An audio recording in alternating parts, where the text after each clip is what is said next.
Surah 20, Taha. By the one who is denoted by the name Allah, who created my being with his names, in accord with the meaning of the letter B, the Rahman, the Rahim. Taha. And the commentator follows the translation of O man, pure Mohammedan consciousness, the original self, metaphorically described as the totality of the names taught to Adam and the spirit that was blown into Adam. And verse 2, and the rest, did we not reveal Al-Quran for you to be Misbral? It, the revealed knowledge, is only a reminder of its reality to a consciousness that is open to awe, receptive to the might of Allah. So, it wasn't to be unnecessarily difficult on us. It is sent down in parts from the creator of the earth, body, and the great heavens, the forms and levels of consciousness manifesting from the dimension of names. Rahman, the beneficent, is established on the throne. Rahman established his sovereignty by creating the worlds. The existential world created by the potential of the names inherent in one's brain with his names, i.e., in the quantum potential, Rahman observes his knowledge through his knowledge. Whatever is in the heavens, consciousness, and the earth, manifest action, and everything in between, in one's imagination, and beneath the earth, the depths of his body, is for him, for the manifestation of his names. And if you speak, your thoughts are concealed him. Know that indeed he knows the secret in your consciousness, and what is even deeper, the actual names that compose it. It is law. There is no deity God, only who. Remember again, we're using the pronoun as if it's a name, like in some of the Eastern texts, the I am it stuff. That's supposed to be the words of divinity. The beautiful names belong to him. He creates what he wills with those qualities. Has the story of Moses reached you? How he, Moses, saw a fire and said to his people, "Stay here. Indeed, I have sensed fire. Perhaps I will bring you an ember from it, or find a guide near that fire." When he came close to the fire, he perceived a calling. "O Moses, indeed, I am your Rabb. Take off both your sandals, let go of your physical and mental conditionings, and remain as pure consciousness, for you are indeed in your sacred valley of Tuwa." The ancient Egyptian word, Taweh, means the two lands. "I have chosen you, so perceive the knowledge that is being revealed. Indeed, I am Allah. There is no deity God, only me. So serve me by manifesting the qualities of my names, and experience salat, ritual prayer, to remember me. Indeed, the hour of death will come, but I will keep its time hidden, so that everyone will see and experience the consequences of their own deeds. Do not let those who don't believe in the eternal life to come upon death, and who follow their baseless illusions, distract you from it. The truth that all shall return to Allah, lest you be destroyed. What is that in your right hand, O Moses?" Moses said, "It is my staff. I lean on it. I beat down leaves for my sheep with it, and it serves my other needs. Let go of it, O Moses." So he threw it, and behold, it became a moving serpent. "Take hold of it, and have no fear. We will return it to you with its initial appearance. And now put your hand in your chest," to your chest, "as another miracle. It will come out white, without blemish or illness. Thus we show our biggest miracles to you. Go to Pharaoh, indeed, he has transgressed all bounds." Moses said, "My Rabb, expand my consciousness so that I may digest these and apply the requisites." Ease my task for me, unite the knot in my tongue, so that they understand the intricacy of my words, and appoint for me a helper from my people, my brother Aaron. Strengthen me through him. Let him share my task, so that we may glorify Tesbih you much, and remember Dhikr you much. Indeed, you are Basir, observing over us. He said, You've been granted your request, O Moses.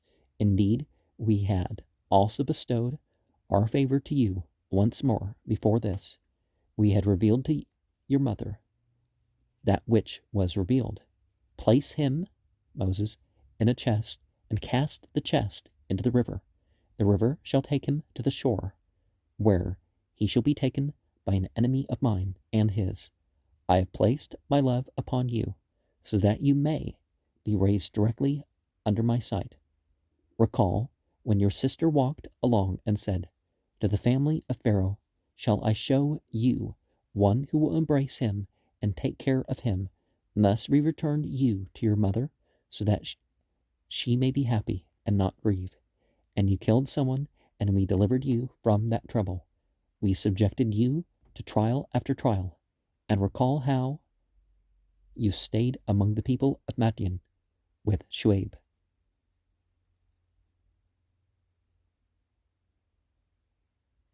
Upon him be peace. After many years, and then, as decreed by your fate, you came here, O Moses. I have chosen you for myself. Go you and your brother with my miracles, and do not show any weakness when remembering me. Go both of you to Pharaoh. Indeed, he has transgressed all bounds. But speak gently with him. Perhaps he will contemplate and evaluate, or feel awed. Our Rub, indeed, we are afraid that he will put too much pressure on us, or go overboard. Do not be afraid. Indeed, I hear and see, with and through you, the secret of the unity of existence, non-duality. A hadith Qudsi, it's said that Muhammad said that God said, I will be the ear by which my servant hears, and the eyes with which my servant sees, and so on. So go to him and say, We are indeed the messengers of your Rabb. Send the children of Israel with us, and do not torment them. Indeed, we have come to you as miracles from your Rabb. May salam, peace, be upon those who follow the guide. It has been revealed to us that suffering will be upon those who deny and turn away. Pharaoh asked, Who is your Rabb, O Moses? Moses said, Our Rabb is he who gives everything its existence and qualities, and then eases for it its way. Pharaoh asked, What about the previous generations? What will happen to them? For they have not seen this reality. Moses said, Their knowledge is the knowledge with my Rabb. My Rabb neither does wrong nor forgets. It is he who made the earth like a cradle for you, and opened pathways therein, and disclosed water from the sky, and produced pairs of various plants with it. So eat and graze your animals. Indeed, there are signs in this for those with healthy thought. We created you from it, and will return you to it, and from it we will bring you forth, resurrect you one more time. Indeed, we have shown him, Pharaoh, all of our signs, but he denied them and refrained from accepting. He said, Have you come to drive us out of our land by means of your magic, O Moses? We will bring you magic to match yours. So appoint a time for both of us, and let us meet in an appropriate place. Moses said, The meeting day will be the day of the festival. The people assemble at late morning. So it would have been Rukn or Rukanwar, so the little heat of the great heat festival, most likely.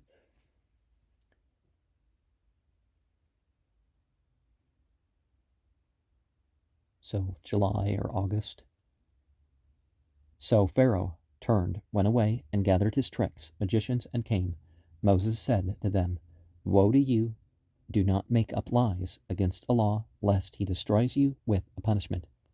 He who slanders has most definitely lost. The magicians argued among themselves over their affair, whispering secretively to one another. Pharaoh's magicians said, "These two are nothing but magicians.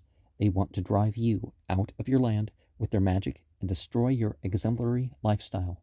So put together your tricks and come forward in a line. Whoever prevails today has surely attained salvation." And they said, "O Moses, either you throw first, or we shall be the first to throw." Moses said, "No, you throw." And behold, by their magic, their ropes and staffs disappeared in his imagination, as though they were moving rapidly toward him. His staffs appeared. W.B. Yeats talks about something like that in terms of this ceremony was done and stuff that wasn't physically there seemed to happen.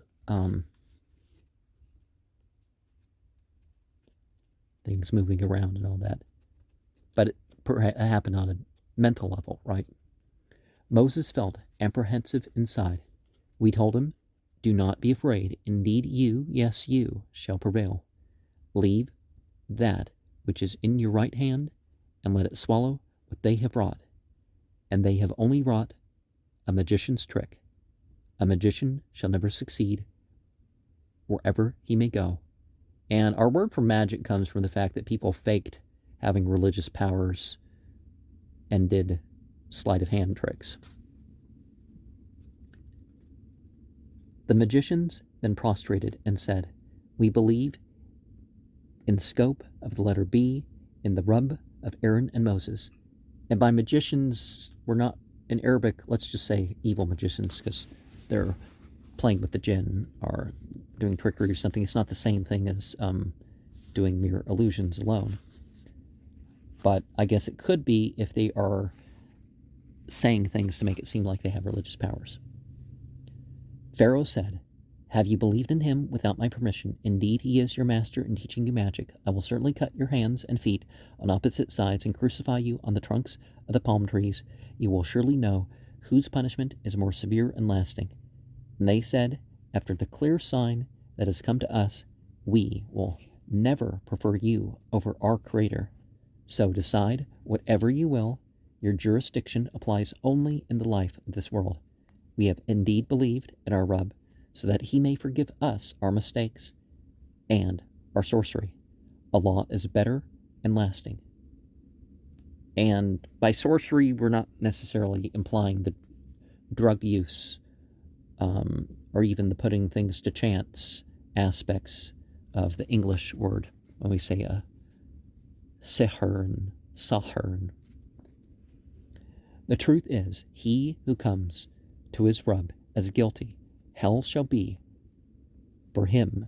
Therein he will neither die and be freed, nor will he experience living. But he who comes to him as a believer, and as one who has fulfilled the requirements of his faith, the highest ranks shall be for them. Paradises of Eden, underneath which rivers flow, they will abide therein eternally. This is the recompense for those who purify themselves. Indeed, we revealed to Moses, "Take my servants and travel by night. Strike for them with your staff a dry path through the sea. Let them walk without fear of being caught or fright that they will drown." Pharaoh pursued them with his army, and the sea engulfed and drowned them. Pharaoh led his people astray. He did not guide them to the right path.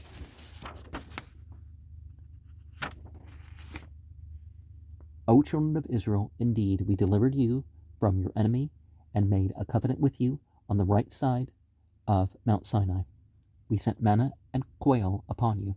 So eat what is clean from the sustenance with which we nourish you, and do not go to excess, lest you incur my wrath as a result of your deeds.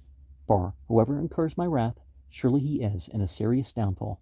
Indeed, I am afar effacing over those who repent, and who become aware of their actions that do not benefit their essential reality, and turn back with regret, who believe and fulfill the requirements of their faith, and who then find the right way.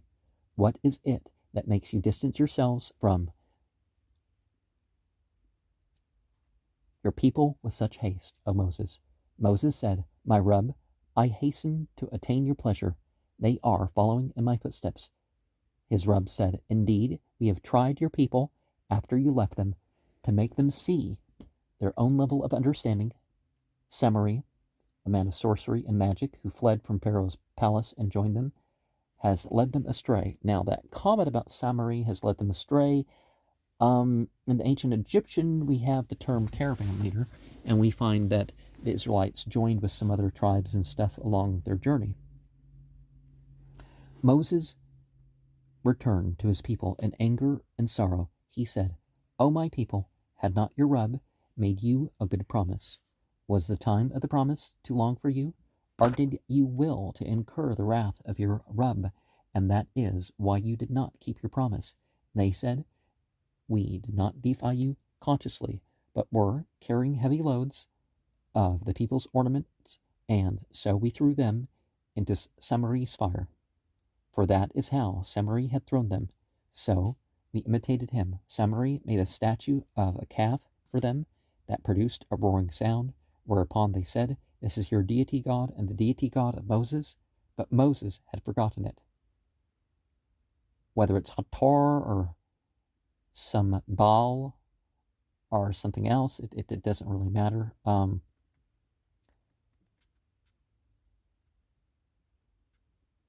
Do they not see that it, the calf, cannot give them any response? It has no power to harm or benefit them. Indeed, indeed, Aaron had told them, O my people, you have only been tested with it. Most certainly, your Rub is Rahman, your Lord's beneficent. So follow me and obey my command. They said, We will continue to worship this calf until Moses returns to us. Moses said, O Aaron, why did you not prevent them when you saw they had gone astray? Why did you not follow me and show them the right way? Have you rebelled against my command? Aaron said, O son of my mother, stop seizing me by the hair and beard. Indeed, I was afraid that you would say, You have caused dissension among the children of Israel and did not follow my word. Moses said, What is your purpose, O Samari? Samari said, I perceived what they perceived not, so I took a little of the messenger's product by using the force of the letter B he informed us about, and threw it into the blend of molten gold. This is what my inner self, the force within my essence, prompted me to do. Basically, he took dust from the footstep or sand or something.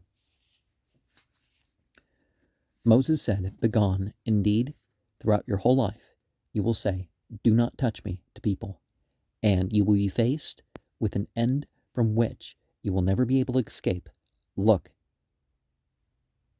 at what you take as a deity to God, and you keep worshiping. We will most definitely burn it until it becomes dust, and then scatter it into the sea. The possessor of Uluhiyah is Allah alone. There is no deity God, only Hu. He encompasses everything in every aspect with his knowledge. Thus, we relate to you some of the news of past events. In truth, we have given you a reminder, dhikr, from our ladun, the potential of the names comprising your essence. So whoever turns away from it, the reality that is being reminded, indeed he will bear a heavy burden in the period of the doomsday. They will live the consequences of their mistakes forever. A grievous burden their mistake will be for them during the doomsday period. The day the horn will be blown, we will resurrect the wrongdoers that day. Their eyes will be filled with terror. They will murmur among themselves, You remained in the world only for 10 hours. We, as their essential reality, know better what they will say. The most learned of them will say, You stayed only 1 day. They ask you of the mountains, say, My Rub will turn them into dust and scatter them. He will leave their palaces bare and flat. You will see neither pits there, nor any huts. At that time they will follow the inviter, from whom none can escape. All voices will be silenced with the fear of the Rahman. You will hear nothing but a moaning coming from the depths. Intercession will be of no avail that day, except for the one to whom the Rahman gives permission, and who is pleased with his word, who says, only Allah. He knows what is before them and behind them, their past and future. They cannot encompass his knowledge. All faces will bow down humbly before the Hayy and Qayyum, one, the living, self-subsisting one. He who bears a burden, who has died without becoming aware of his vicegerency, will indeed be in loss. He who does good work as a believer will not fear injustice or being wronged. Thus, we revealed Al-Quran in Arabic and explained within it all kinds of warnings and consequences. It is hoped that they will protect, purify themselves, or heed the advice of the Quran. It's interesting that when you compare Al-Quran to other texts, even much bigger spiritual representative texts,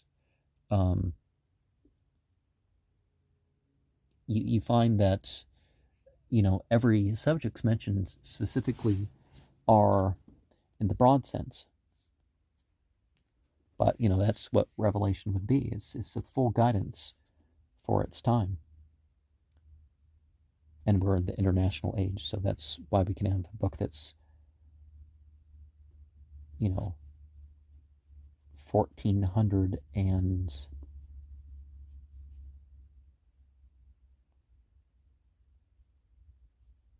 34 years ago when this is released, something like that. Anyways, supreme is Allah, the Malik, the sovereign one, who has providence over all things, the truth. Do not hasten to recite Al-Quran before its revelation is completed to you, and say, my Rabb, increase my knowledge. We had informed Adam before this, but he forgot. We did not find him determined in complying with the warning. When we said to the angels, the forces pertaining to earth, prostrate to Adam, conscious being, they all prostrated immediately, except for Iblis, who refrained.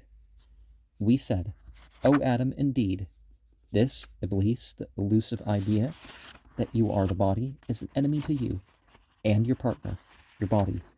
Do not let it drive you out of paradise, reduce you from being in the state of universal consciousness to corporeality, individual consciousness, lest you become one who suffers in misery of being confined to the body and thus burns with the consequences of this limitation. Note, the reality denoted here, according to my observation and by my, Ahmed Hulusi's observation, is as follows. While the being referenced as Adam is inexistent, it becomes manifest as a conscious being through the blowing of the spirit, which is a metaphoric expression signifying the names of Allah. This manifestation takes place in the brain that is the physical body. The spirit of the names, or in other words, this consciousness, angelic being, comprised of pure data, is essentially free of gender. However, once the brain is programmed to accommodate for this manifestation and goes through the various stages of development, the organs and a group of neurons referred to as the second brain in the gut send signals to the brain, embedding within it the notion, I am this body. This thought is then exploited by Iblis, and hence Adam is reduced to a state of accepting itself as the physical body, in other words, a species of the jinni and visible energy beings called Iblis sends impulses to one's brain, provoking the idea that they are comprised merely of their physical body, symbolized as their partner. Hence, covering the reality of the universal consciousness, the brain lives completely within its own illusory world, for the individual consciousness arising in the brain is based totally on the accumulation of the genetic information, the conditionings, the value judgments, and the emotions and ideas produced as a result of them, all received by the brain to form its database, and the intellect is used in light of this database. So the individual, or the identity that is formed as the person, is asked to believe in the universal consciousness comprised of the names of Allah, and live by the qualities within his original self in order to become aware of the angelic forces inherent within his essence. Hence, to remind him of this, knowledge in the form of a book is sent. The purpose is to remind man of his original self, pure universal consciousness, which is free from all forms and concepts, or an angelic force, nur, based on the knowledge of Allah. Universal consciousness is also referred to as fu'ad, the reflectors of the qualities of the names to the brain, the heart neurons, as it reflects the heart, or more precisely, the reality. One's capacity to comprehend the reality referred to as fu'ad is determined in the mother's womb on the 120th day after conception. On this day, the brain is either embedded with a capacity, in which case the person is characterized as fortunate, sa'id, or not, in which case the person is not endowed with this capacity, and hence characterized as unfortunate, shake. After this, these neurons continue carrying out their function from the brain to which they are copied. I believe one aspect of the mirror neurons pertains to this event. As for the body, which as the partner or form of consciousness is endowed with a specified lifespan, has been expressed in various ways. In terms of its material makeup, it is called the debatul ard. In terms of its common qualities with other animals, it is referenced as an and in respect of stimulating, limiting, or obstructive ideas within the brain, in regards to the angelic qualities of consciousness, it has been called Satan. A human is essentially universal consciousness. However, when consciousness opens its eyes within the human body, it forgets its origin. Due to this, dhikr, our reminders are sent. The knowledge contained within Al-Quran is such a reminder. It is here to remind man of his essential self. The limitation arising from the brain thinking I am this body is symbolic of a conditioned, hell-like bodily lifestyle. On the other hand, observation pertaining to the angelic realm of consciousness signifies paradise-like state of life. All such concepts and depictions employed in Al-Quran are metaphoric and allegoric expressions, since paradise denotes a life related to consciousness in which the qualities of the names are manifest. The biological body and anything connected to it is invalid and unnecessary in this dimension. Hence, it is said paradise is a state of life that is beyond perception. The details of this topic can be a book on its own, but I feel it necessary to share this much here to stress the importance of proper construal of metaphors in Al-Quran. I ask forgiveness for any inadequate or improper observation I may have. Only Allah knows its reality. And continuing, verse 118, you will not feel hungry therein, for there is no biological material body, nor naked. Indeed, you will neither be thirsty therein, in your new body, nor hot from the sun, due to not having a biological material body. And Satan incited him, O Adam, I shall inform you of the tree of immortality, and of a possession that never deteriorates. And they both, consciousness and body, ate from it, the tree of corporeality. So they perceived their body, and tried to cover it with the leaves of paradise. They tried to cover their sense of corporeality with awareness of their non-corporeal eternal nature, and Adam disobeyed his Rabb, succumbed to his ego, and his way of life erred, as a result of being veiled to the reality of the names comprising his essence.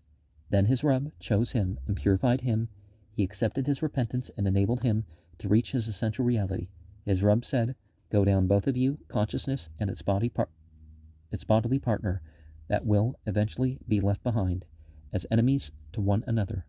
When guidance, reminder of your reality, comes to you from me, whoever follows my guidance, the reality of which I inform you, he will not deviate and will not become unfortunate. And he who turns away from my dhikr, the absolute reality of which I have reminded him. Indeed, he will have a restricted life, limited by the conditions of his body and mind, and we will resurrect him as blind in the period of doomsday. Then he will ask, my Rub, why have you raised me up as blind, while my eyes were able to see in the world? His Rub will say, and thus it is, just as our signs came to you, and you forgot to evaluate them, so will you be forgotten, deprived of the things you did not remember in this period. Thus, the one who squanders his life, his potential of vicegerency, and denies the signs of his Rub within his own essence, lives its consequences, and the suffering to come is even more intense and lasting, even though they walk upon the remnants of the generations who were destroyed before them. Do they not see the truth? Indeed, there are many proofs for those who were intelligible enough to take a lesson. I would say intelligent rather than intelligible, but if it were not for a decree and a set lifespan already determined by your Rub, the suffering, immediate death, would have been inescapable. So be patient about what they say. Glorify, Tesbih, your Rub, as is Hamd, by feeling the one who manifests Hamd within you before the sun rises, the dawn prayer, and before it sets, the early afternoon and late afternoon prayer, and glorify, Tesbih, experience your essential reality in a part of the night,